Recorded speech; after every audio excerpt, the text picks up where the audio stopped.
Le Frexit dès 2017. L'UPR, pourquoi l'UPR? Tout simplement parce qu'à travers ce mouvement, j'ai rencontré un vrai mouvement qui défendait des idées, des valeurs qui me correspondaient totalement. Le discours d'Asselineau, pour moi, c'est un peu comme si, imaginez quelqu'un, un ami qui vous conseille alors que vous êtes en train de signer un contrat. Et puis à un moment, cet ami vous dit « Regarde, à la page 18, encore 8 en bas de la page, t'as pas vu ça ?» Ah non, j'ai pas vu ça et tout. Et en fait, Asselineau, c'est un peu ce qu'il fait pour nous les Français, par rapport à la Constitution européenne. Un mouvement du coup qui ne rentrait pas dans ce jeu politicien dans lequel sont les autres partis, mais qui vraiment agissait dans une vraie idée de politique, c'est-à-dire police, la vie de la cité, l'organisation de la vie de la cité, et non la course à celui qui aura le plus de voix, à celui qui sera le meilleur orateur. Il met le doigt sur les petits articles qu'on n'a pas vus.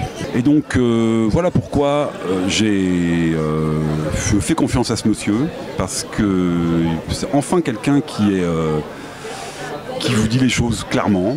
Les points principaux, je dirais, qui me plaisent chez lui, la simplicité, j'aurais dit tout simplement, la simplicité et l'honnêteté.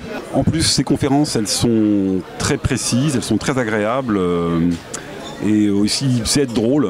Il sait être drôle et puis aussi émouvant quand il le faut. Le fait que ça arrive à rassembler des Français vraiment de tout horizon, je trouve ça vraiment très beau et je pense que c'est une vision assez belle de la politique qui, au lieu de cliver les gens, pourrait les rassembler.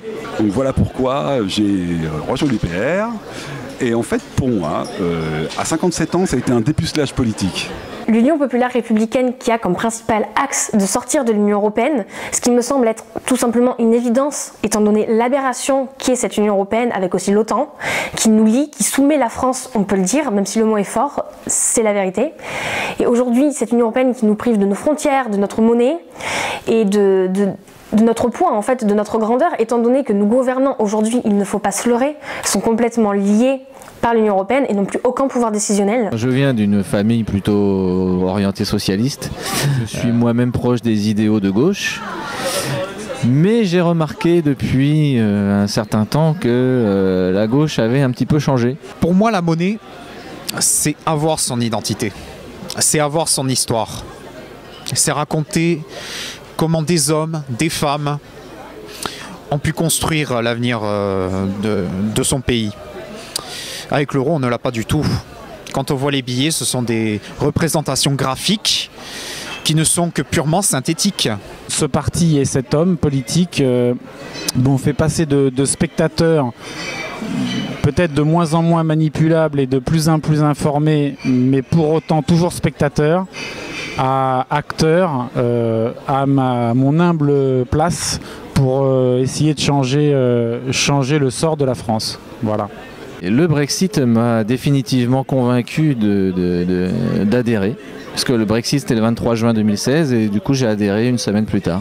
Ce qui m'a interpellé aussi, c'est ce rassemblement provisoire de Français de tous bords, puisque effectivement une fois qu'on aura récupéré notre souveraineté, l'alternance droite-gauche aura repris un sens. Aujourd'hui, 8 mars, François Asselineau a récolté 480 parrainages, c'est-à-dire que l'UPR est le 6e parti. Sans appui, sans banque et sans médias. Que dire de plus? Ah si, on va enfin pouvoir voter pour un candidat qui ne sera pas un choix par défaut, mais un véritable choix, au premier tour et au deuxième tour. Hashtag Asselineau 2017 et en route pour les présidentielles et en route pour les législatives, on y croit. Avant, j'étais sympathisant, je dis bien sympathisant du Parti Socialiste.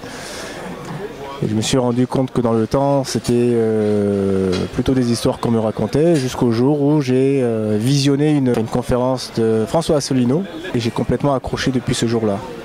Et c'est bien la première fois que je me suis encarté pour un parti. J'ai eu l'occasion de voir sur internet François Asselineau, j'ai écouté ses conférences et ça a très vite fait écho à des livres que j'avais lus. Et ça a très vite cautionné tout ce que je savais, tout ce que je pensais savoir sur l'Union européenne, notamment sur la réforme territoriale. Et donc j'ai très vite trouvé l'homme politique crédible. Et là je me suis dit c'est pas possible, la lumière est arrivée, c'est pas possible.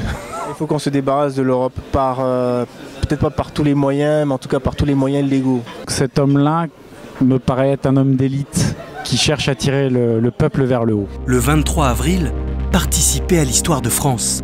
avec François Asselineau.